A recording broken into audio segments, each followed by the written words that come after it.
సిటీగా ఎదగాలని మరి మా ప్రభుత్వ ఆలోచన, ముఖ్యమంత్రి ఆలోచన, మా సహచరుల ఆలోచన మేరకు దీన్ని ముందుకు తీసుకెళ్లాలనే ఒక కార్యాచరణ తీసుకున్నాం. దీనిలో భాగంగానే ఈరోజు ఇక్కడ మరి ఫ్యూచర్ సిటీ డెవలప్మెంట్ అథారిటీకి సంబంధించి మొన్న మీరు చూశారు పోలీస్ కమిషనరేట్కి సంబంధించిన అంశం విషయంలో ప్రభుత్వ కార్యాలయాలు సంబంధించి ఒక ప్రధానంగా గ్లోబల్ ప్రజెన్స్ ఉన్న మన ప్రభుత్వ కార్యాలయాలు కూడా ఇక్కడి నుంచే నడపాలనే ఉద్దేశంతో ముందుకు వెళ్తా ఉన్నాం.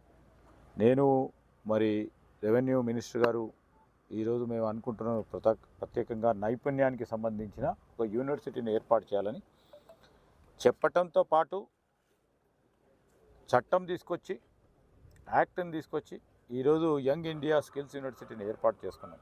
అది టెంపరీ క్యాంపస్లో నడిపిస్తూ ఉన్నాం. పర్మనెంట్ క్యాంపస్ని ఇక్కడ నిర్మాణం జరుగుతూ ఉంది. దాన్ని కూడా పర్యవేక్షించి ఈరోజు మరి ఇంకా వేగవంతంగా బిల్డింగ్స్ అన్నిటిని కూడా కంప్లీట్ చేసుకొని ఆ టెంపరీ క్యాంపస్ని అంతా కూడా ఇక్కడ షిఫ్ట్ చేయడానికి మేము ఈరోజు అక్కడికి వెళ్తా ఉన్నాం.